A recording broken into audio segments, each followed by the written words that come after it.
Welcome to Face2Face. This is a show about change and what's next. It's a show that asks questions and peels back the layers of our average everyday experience and goes beyond scratching the surface. We interview people doing incredible things who are making a difference around the globe. Join me as we listen in and get one step closer to understanding that big ideas shared create collaboration. Collaboration can inspire community, and communities create social change. I'm David Peck, and this is Face2Face.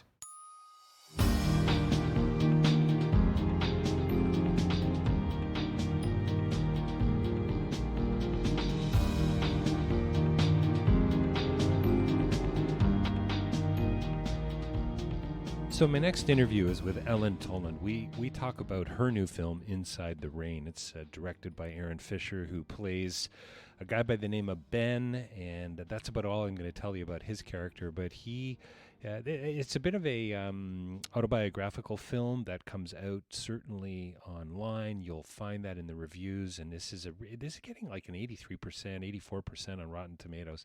It's a fun movie. It's a meaningful movie. It's an important movie. I think you're going to really enjoy it. There's some laugh out loud moments, some great performances. Rosie Perez is in it, Eric Roberts. There are others that you're going to recognize for sure. And I speak with Ellen Toland today, who plays the character of Emma Taylor, and she takes some cliches and she turns them upside down in a really interesting way. And we had a great chat about the film, and we talked about the COVID crisis. How couldn't we? I mean, that's going to be a part of the conversation, I think, going forward on Face2Face for quite some time. And what's really interesting about the film on so many other levels too, and we'll get to those in a second, is that it was released the day or two before the gavel fell, and it was going to go out into about 40 different theaters across the country, and it didn't happen. So it's available online. You can see it on Prime and Tubi. It's coming onto Apple and iTunes and other places too. So you're going to be able to access this film in a variety of different ways, and I think that's really cool, and congrats and kudos to Aaron for making that happen. And so we talk about this film, Inside the Rain, and there are a couple of worth the price of admission moments. This is about relationships. It's about mental health. It's about love. It's about falling in love. It's about trust and about listening and about these. It's about the subconscious, speaking into the actual moment. And I've seen Aaron interviewed, and a couple of the questions have been about how true really is this. Well, I think the truth comes out in the film itself, and from a historical perspective, who really knows, and who really sort of, Aaron really, I guess, knows, but it doesn't matter to me, to the viewer, because I think the film points to a very particular kind of truth, and it really is about relationships, and it really is about those that matter, and about stepping into other people's shoes, and about listening, and about, as Emma's character says, I just want to be taken seriously. And isn't that what it's really all about? So stay tuned for a fun and interesting interview with Ellen coming right up about her new film, Inside the Rain. And don't forget davidpecklive.com for more information about my podcasting. You can get a copy of Real Change is Incremental there. I'd love for you to order one of those online and then leave a review for me. That would be terrific. And more info there about my speaking and my writing. Also, face2facelive.ca. So many interviews. We're coming up on 500 interviews. You can find out more there about how you can advertise as well. You can do that through a Patreon. You can support the work we're doing. And if you can't do that, I'd really appreciate you leaving a review on iTunes for me if you're enjoying the podcast. Sign up for the newsletter. Share it with friends and family. Go wild. Go crazy wild with all this extra spare time you have on digital for us. Get word on the street about Face2Face. And you can advertise with us too. Don't forget, I think I said that already, didn't I? Yeah, maybe for the third time in this intro. But you can do that through our newsletter. You can do it through banner ads. You can do it through shout-outs in the actual interview itself as well. And don't forget, also appearing on rabble.ca, a whole host of other writers and thinkers and reviewers and journalists and podcasters. They're news for the rest of us. That's rabble.ca. So don't touch that dial. Coming right up, Ellen Toland talking about her new film, Inside the Rain. Well, welcome to Face to Face. We're joined by a very special guest here with us today. We've got Ellen Toland here to talk about her new film, Inside the Rain. And we are both kind of quarantined slash self-isolated in this COVID crisis we find ourselves in. But Ellen, thanks for taking the time and joining me on Face to Face today. Oh, thank you, David. I'm excited. So you're enjoying a little bit of sunshine in New York, and that's about all you can enjoy, sort of right now about the outdoors. Is that right? Yeah, I'm in East Village, so I'm kind of close to the park. So we give ourselves a couple tours every so often throughout the day. That's kind of nice So you're getting to out get. to like walk Yeah, the just to dog keep or something. sane. Yeah, just keeping sane. Yeah, Yeah, yeah. we're doing the dog walk at least two or three. I think the dog in our house is like, what the heck is going on around here? Why am I getting so many walks? What's going on? I know. I've never had a worse puppy fever than in the last couple weeks. I keep telling Max, maybe we should just get a dog. Should we just It's go get a it's dog? Come time to on, what get do a you think? dog. Yeah. Well, in some ways, it would Yeah, actually be really great, right? Because that's sort of the key for managing a pup is kind of always being around, and it's kind of tough to do when you're really busy. So yeah.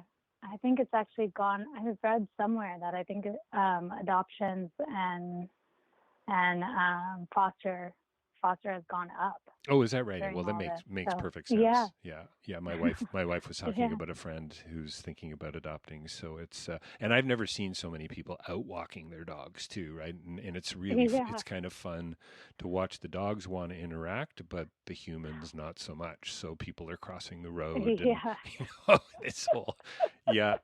I haven't yeah. started wearing a mask yet, but it's word on the street is that we're supposed to start It's thinking the new about that. norm. It's the new norm. It's pretty crazy. I went Yeah. Ellen, I went grocery shopping last week, and I got to tell you, my anxiety level went up from, you're standing in line, they're only letting so many people in. I get inside, I turn a corner, somebody wearing a mask, turn another corner, another mask, turn another corner, and Yeah. this woman stands out of my way like, like I'm on fire or something, and my anxiety just started to go up, and it's kind of Yeah. anyway, kind of interesting talking about anxiety and the film Inside the Rain that you're in, and that's what we're here to talk about. And I'm sure we could just commiserate about, you hanging out in New York and us COVID. hanging out here in Yes. Toronto. And but hey, listen, we're talking about a film, Inside the Rain, that you've recently starred in, and Yeah. congratulations. And I think what's the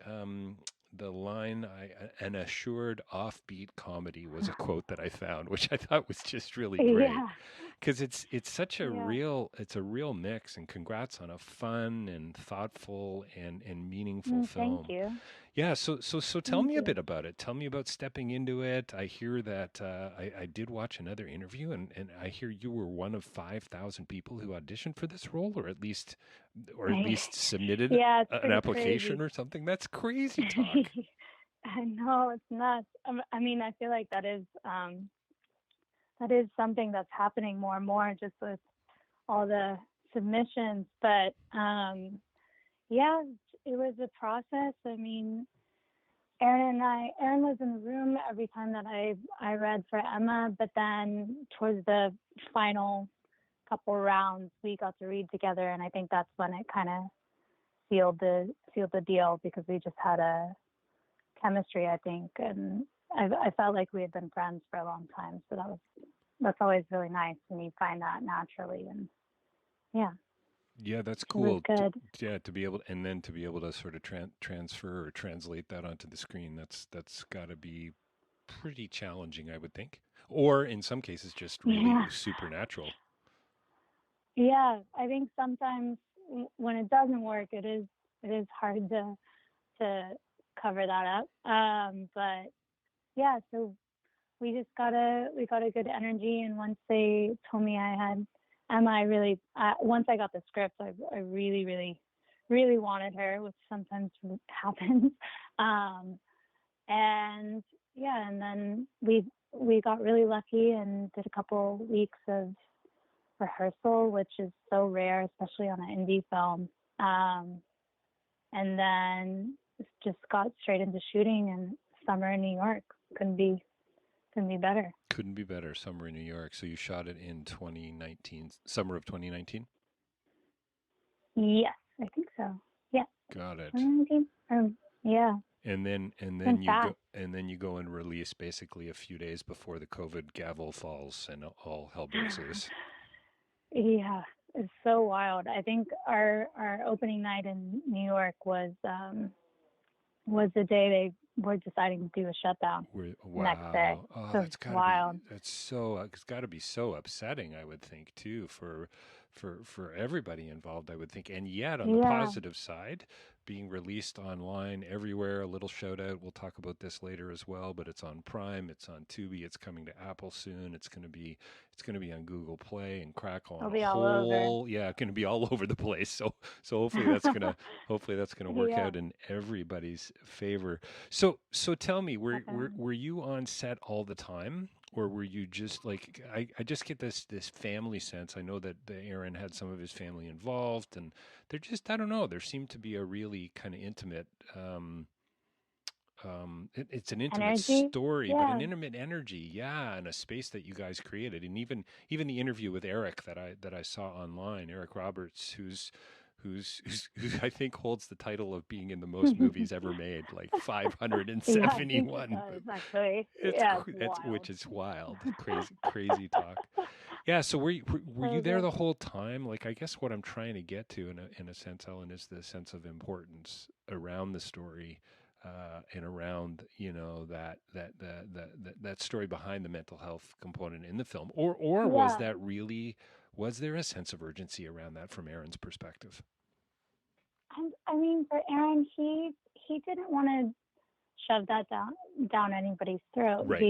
He was really excited about the idea of making a film about mental illness without making it a statement film.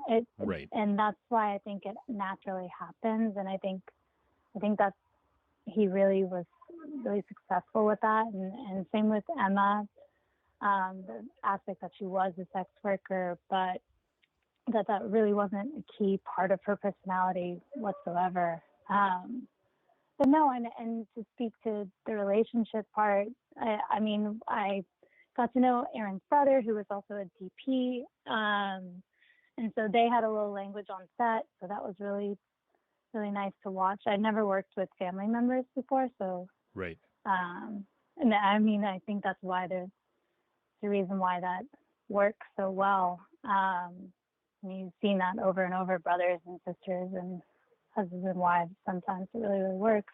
And I think I was on set about, I'd say I was half. I was in the second half. And so then we went through all the Emma stuff pretty intensely. So I think that's what the film, I feel like you can feel that in the film too. So right. He has you can see that he gets the permission to be a different person with Emma. And that's why, so you kind of, I don't know. And I think that shows maybe from the shooting as well. And the way, I mean, Aaron edited it as well. So he's really put on many hats, but I think he's done it very successfully. So I love how you say he got to be a different person with Emma. I felt that sort of almost right out of the gate. Isn't one of your opening lines, "Do you have a light?" I think. Yeah. I think that's your opening line. That's how you guys sort of meet on the street, and then there's a little bit of a altercation with some morons outside of the club, and he steps in, and there's this sort of I'm going to defend you sort of I mean, really just a friendly gesture, I suppose, and yet a pretty magnanimous thing to do, right? To potentially get involved in this deep fight. But I felt right away that you guys, like you said, when you were reading and auditioning, you guys felt like you'd been friends a long time. And maybe that's when I already started to feel that. But for me, when you guys really sealed the deal was when you were walking, and I can't remember the name of the song playing in the background right now, but it was this beautiful moment where you're walking and you're smiling and there's no dialogue. And you just go, okay, there's some healing going on here. You know what I mean? Definitely, definitely. The song is called Paper Moon by Walking Shoe, and I feel like Aaron hit the money with that song, and he was really adamant about that shot, and having a long shot like that. And I think there was definitely some suspicion from everyone, but then once we got that take, everyone was game for it. It seems to be a lot of people's favorite, and I often find that with film, the best scenes are the nonverbal ones, because it really allows actors to do what they I think can sometimes do best. Or yeah. Well, sometimes you just got to let the images and the moment and the music and I guess even the emotion that's coming through speak for itself, right? Yeah, and that's what's beautiful about film, is you get to see all those nuances and things too. So yeah, I totally agree with you. I think that's when Emma is like, who is this guy? That's right. He's definitely different. Yeah. He's definitely Kinda like different. you. Yeah. Yeah. Definitely Yeah. different. Yeah. Kind of like you. Well, and then you get that moment later in the film as well, which is sort of heartbreaking because you guys kind of, it feels like your relationship kind of crumbles, and then you do end on this good note. And I'm not gonna, we won't give too much away for our listeners, but still, you know, Yeah. your line about, you know, you just want to be taken seriously. You just want somebody to listen to you. You want to be included. You want to be affirmed. I mean, isn't that what we're all after, really? Ultimately, yeah. I mean, this movie is so funny and a comedy for sure, but then there's that big goofy heart in it, Right, and right. and that, and I think that's so much of Aaron as well. And so it was such an amazing project to be on. I feel like so lucky to, and I feel like I'm going to be friends with a lot of these people for a long time. So pretty lucky. Did you guys shoot a lot that didn't make it into the film, or can you even really answer that? I guess you can only sort of answer that about your own scenes, but I'm just kind of wondering. Yeah, there was a couple scenes I think that changed. I mean, Aaron was he had a locked script, but then he was really fluid and flexible about things. And if he felt we cut one Emma scene, I know for sure, and then definitely if like a line didn't feel right, we were able to work with that. And yeah, so that was all.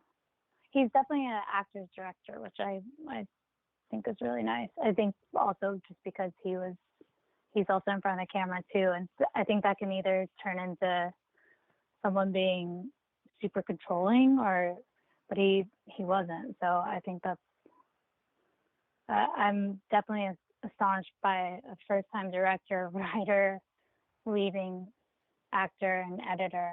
It's pretty amazing.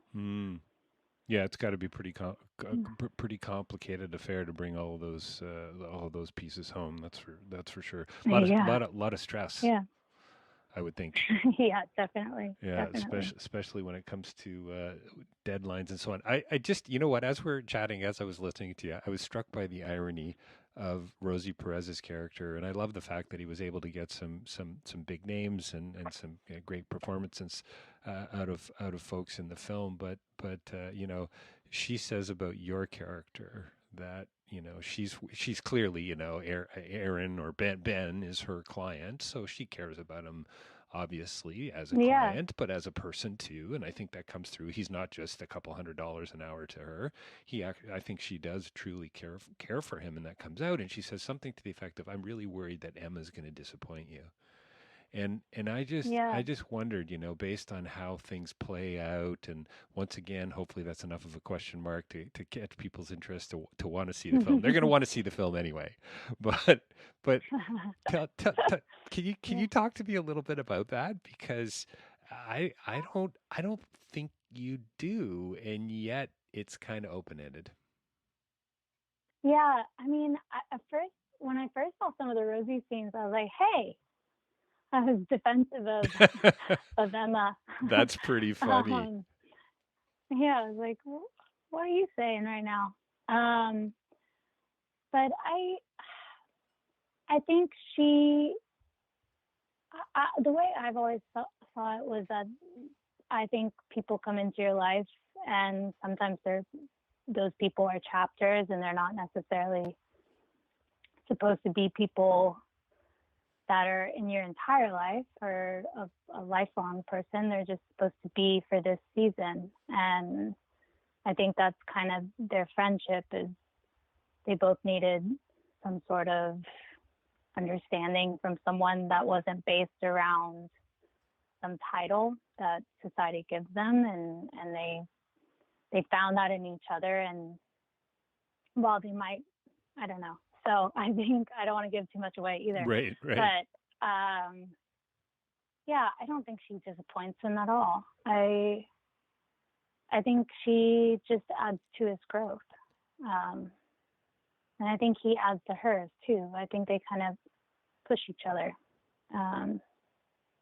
But in a supportive way. But in a supportive way. I love that. Yeah, and I mean, isn't that the beauty of a great friendship or a great relationship? And I think, yeah, you know what? I think you're absolutely right. I think all of us look back and go, oh yeah, there was, if we sat down with a pen and a piece of paper or whatever, or eventually one day go through, I guess, scroll through our Instagram accounts, we're gonna go, oh yeah, that person, I totally forgot that about was them. a time. Yeah, Yeah. that was And a then time sometimes when. they come back, or That's right. yeah.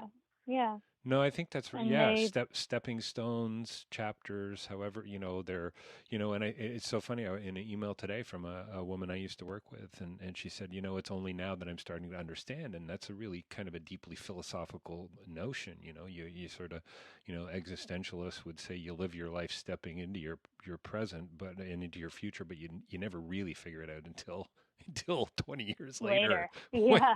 but Yeah. but I love what you said, How because there was a beautiful line, and I so love this about your character, because you kind of turn the sex worker kind of, I guess there's a sex worker cliche, I suppose there's probably more than one, but I love how you turn it on its yeah. head in so many different ways. But when you look at them, and you just go, okay, just cut out the crap basically, and you go, maybe you should just take your meds. It's like Yeah. that was a great moment. That was a great Yeah. moment for Just me. give her some no BS moments as well, but it's not even like, it's not harsh, it's not, Right, it's right. just straightforward. And I think that happens a lot of times with people that are openly mentally ill, is people trot around them in a way, and people, you can feel that, and you're looking for people that to just treat you normally, and understand those aspects of you, but also I don't know, I think that's just what we're all kind of looking for as well. Well, Yeah. yeah, back to that line about, we all just kind of want to be taken seriously. But I think I love the fact that Rosie Perez's character as the psychiatrist slash psychologist ultimately ends up being wrong about you. I think I love that Yeah. about the way Aaron's written that into the Yeah. script. Do you know what I mean? I think that's Yeah. I think that's Yeah. fantastic, and I think that's what's so sort of Her and Kathy, gosh, they were so great. Really, really amazing. I loved watching their work, and Paul and Eric. Eric's such a character, man. Oh, Such a he's character. he's got to be a character. I mean, in the interview, I've seen one or two interviews with him, and yeah, he's a character in those. He's a character on screen. He just looks like a character. You know what I mean? He's Yeah. got the And how he's many of an those crazy incredible Hawaiian actor. shirts has he got? Gosh. Oh yeah, yeah, Yeah. absolutely. I just when I went and It's searched so him good. a couple days ago, as I was just sort of starting to prep for this, I think he's been in 571 different productions, which is Oh my goodness. just I insane. know. It's insane. He was telling some stories of different directors he's worked with, and I felt like I was a sponge, just being like, tell me Absolutely. more, tell me more. I want to Yeah, hear everything you have to say.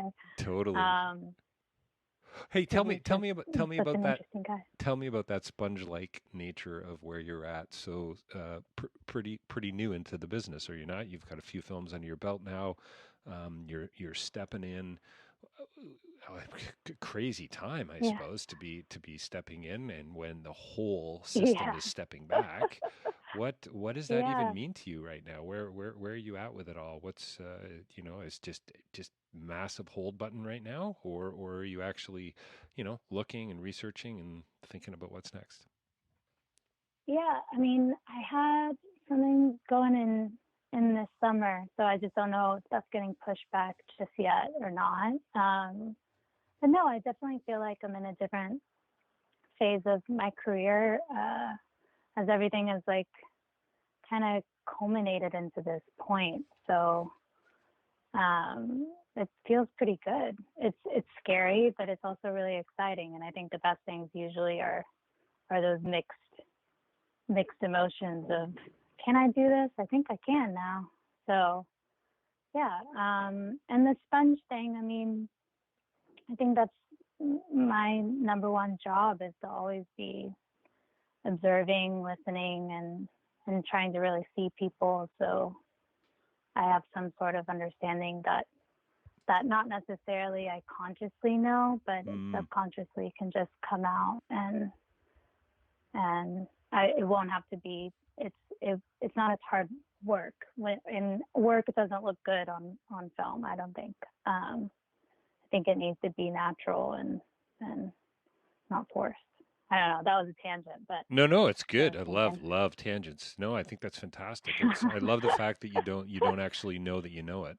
I love that. Right? That Yeah, it's yeah. sort of subconscious, and that it can't or shouldn't look like work up on film.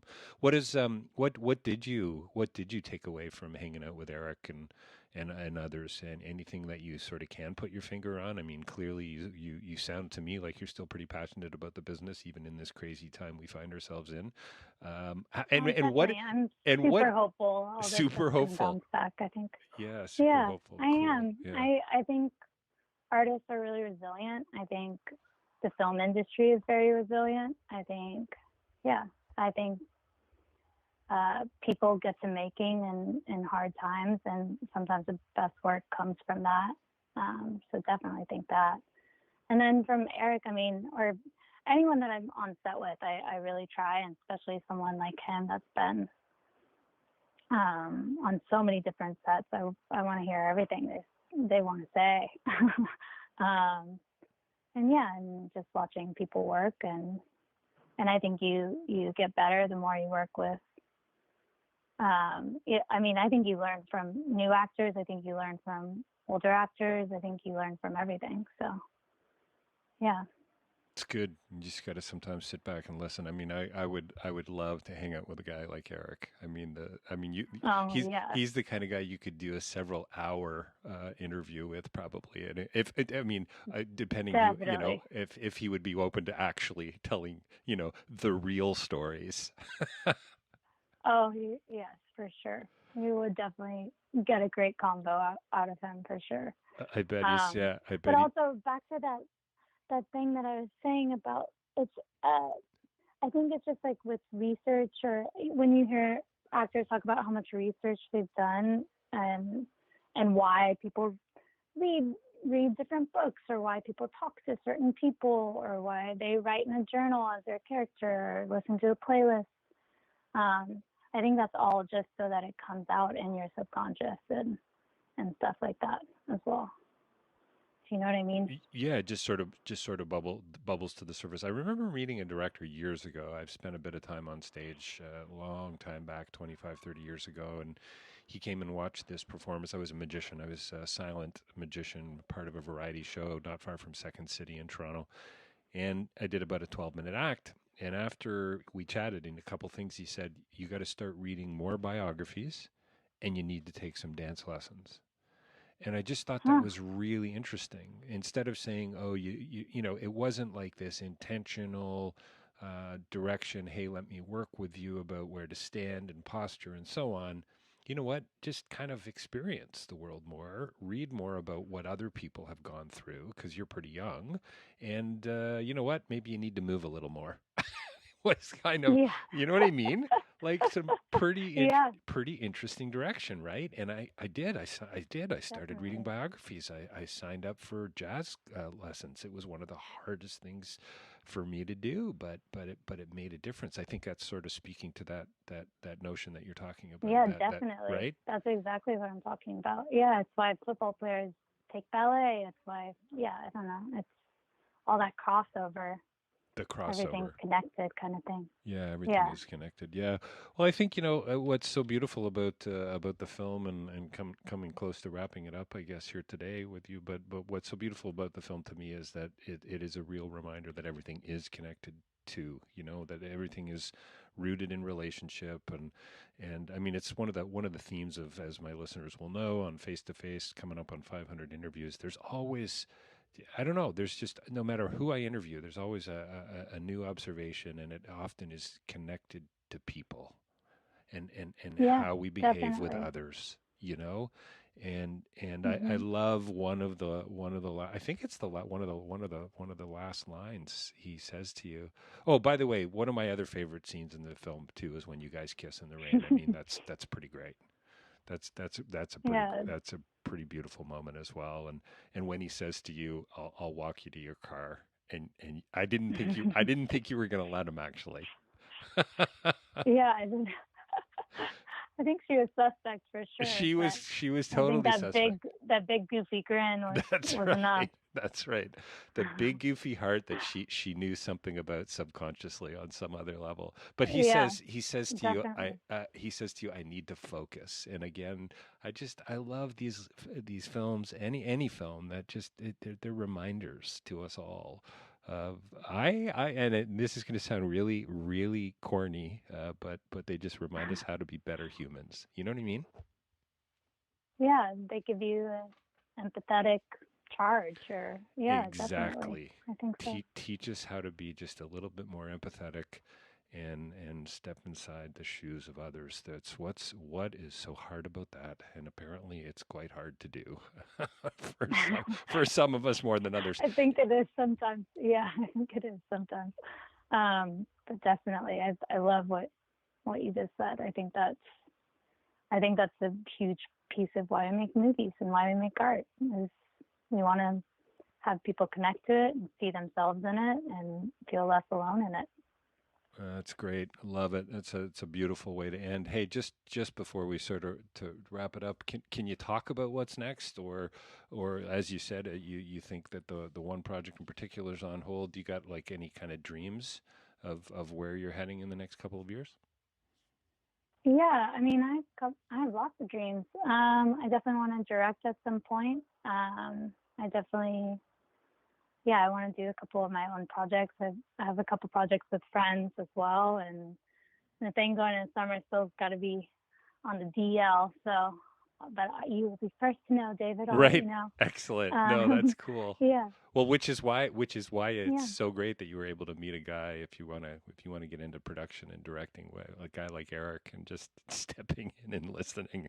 I hope you were taking some mental notes, lots of mental notes. Oh my goodness, yes, yes. That's so great. Well, listen, Ellen, Tons of thanks. mental notes. Yeah, thanks so much for your time today. We've been talking with Ellen Toland about her new film, directed by Aaron Fisher, Inside the Rain. I was gonna say coming soon to a theater near you, but I guess it's coming soon to a digital theater near you. In fact, it's on Prime Video and Tubi, and coming up on Apple and a whole a bunch of other places. So check it out. Yeah. And again, Ellen, thanks so much for your time today. I really really appreciate it. Oh, thank you, David. And just pop some popcorn and make a movie night at your house. It'll be good. Absolutely. I can smell it from here. Yeah. Done.